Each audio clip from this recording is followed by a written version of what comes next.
Hello viewers, today we are outside. We have a Craftsman 5,000 watts generator, and the back story behind this is I believe in fall of 2021 I was out of town and a storm hit my hometown. We were without power for 4 days and we were somewhere in on day 2. So I was 700 miles away with a vehicle. Since there was a run on generators in my hometown, I picked one up 700 miles away, drove it 700 miles home, unloaded it from the vehicle by myself because everybody in the home had left for a hotel. Unloaded this from the back of an SUV in its box by myself, which was not pleasurable, and raced against time as it was getting dark to assemble it. Light assembly, put the wheels on, oil, gas, that kind of thing, fire it up, run the extension cords.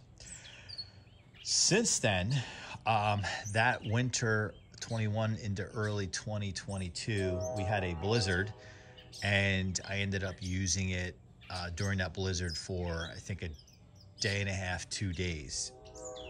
It was great. It was amazing. This is probably overkill for what I need it for, or needed it for, but served a purpose. And ironically, when I brought it home that day in 2021, earlier that week, I had just signed a contract for solar with a battery backup. And I'm not here to get into a solar conversation or the battery backup versus a hardened gas generator. That discussion can be had another day. However, since that time, since that blizzard in 2022, I've not had to depend on this. Thankfully, despite seems like more and more storms, the power outages that we've had here since then might be half a day. But with the battery backup on the solar, don't even need this. I haven't had to use it. It's one of those things, though. I know the second I get rid of it, we're going to have a major storm and the power will be out for 4 days, and that battery is good for 16 hours. And the hope is you cut back on your power, and at some point the next day, or hopefully the skies clear out, and you kind of charge it back up. So there, you know, it's great, but it also, you can't rely on it forever, right? Forever being a couple days. So what I do with this guy here is the fuel. I have stable in with the fuel. Typically in the springtime, you can probably see the chipmunk on camera that just ran up. No, oh, there he goes. See him? Hey, little guy. He's going back. It's okay. It's a brave little chipmunk. And he just ran under. There's a lawnmower. You can probably see back there. Yeah, there he is. It's okay. This makes for an interesting video. Now he's under. Hi. He just ran past my foot. I see chipmunks here all the time, and they are usually terrified of humans, but that little guy didn't seem to have a problem. As I was saying, so I have stable in the fuel. The idea is I try to run it for a little while every spring or so, mainly when I'm reorganizing the garage. In the cold months, I kind of keep this closer to the garage door so I can just wheel it outside. And it's tricky because you're not supposed to run these when there's precipitation, but you can't run them inside either. So like, I kind of jerry-rigged the garage where I open the garage and have it kind of straddling the line between being outside and inside. And like, it does create a mess when it's snowing, because snow does get in the garage. But thankfully that only happened once, as I just said. So I let this run for usually a little while. When I fire it up, I don't run through the whole tank of gas or anything like that. I just kind of let it heat up, let it kind of get the running operational temperature, let it run for a little bit, and then kill it. So where I might get crucified on this video is because I so infrequently use this, the steps to start it, usually I have to kind of refresh my memory. And for those who work with generators quite regularly, might be screaming at me in the comments that I'm an idiot. So be patient there. It's one of those things, you use it once a year, you kind of forget, right? So let's see what we got here. And then usually I plug in a, just like a lamp or something like that, like a drop light. Not that you even need to do that, but just kind of for fun. Okay, so the fuel needs to be turned on, which is where the carburetor would be as I walk through the camera. So the fuel is off. So we turn the fuel on. Okay. The choke, right? And then you are supposed to keep the breaker off until I believe you turn this thing on. And I think that's it. Now, I cannot recall if this has a primer. I don't think it does. I think it's kind of more like one of those easy starts. I could always read the instructions on here. Yeah, add stable to fuel tank, but that would be too easy reading the start instructions. Okay, so we're gonna give it a start. So I'm left-handed, but we will start it.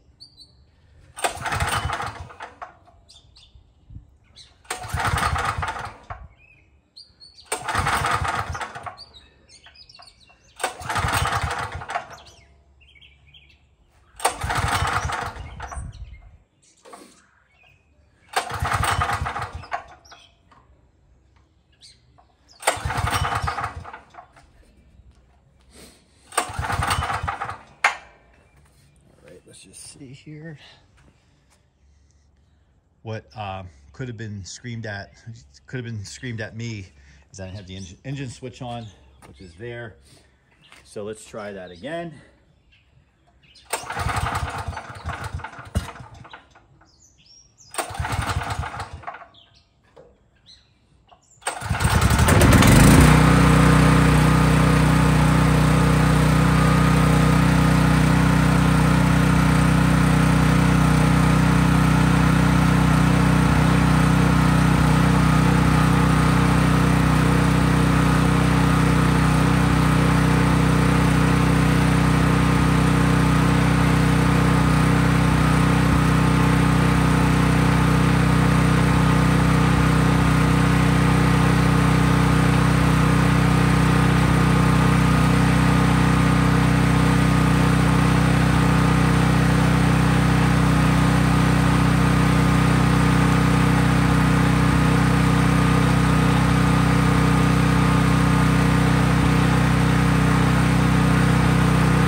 So as I was saying, as the generator was running, I cut the fuel. I know there's two schools of thought. Leave the fuel in the carburetor, so therefore air does not get in there. I've done it either way, and it's worked either way, but since it has the fuel shut off, I just do it. I'll keep doing it this way probably until I have a problem. I have a Honda push mower that has a similar fuel cutoff that I tend to use. I used to use it after every cut, which got annoying, so I stopped doing it. I only cut the fuel at the end of the season. So really the last thing to do here is just kill the engine switch, which tripped me up early on because I never turned it on. I got confused thinking it was the breaker. So typically you fire it up, get it up to full speed, turn the breaker on, and then plug in your devices. Since I was just plugging in an LED bulb, there was no load on the generator, but when I've added things such as a refrigerator or whatever, some household appliance like a toaster oven, I've definitely done that. I might have done a microwave before. You can hear the load, or on the motor itself, but this thing is awesome. Really don't use it, so I just thought I would share that, and feel free to comment for what you do for power outages. Do you use a generator like this? Do you hardwire this in? I know some people will have the dongle or whatever it is and go right into their electrical panel. Because I knew this was a temporary solution, very temporary, I would just run an extension cord into the house, and Lord knows we have enough of them, and that seemed to work. So thanks for watching. Subscribe, like, comment, and see you on the next one.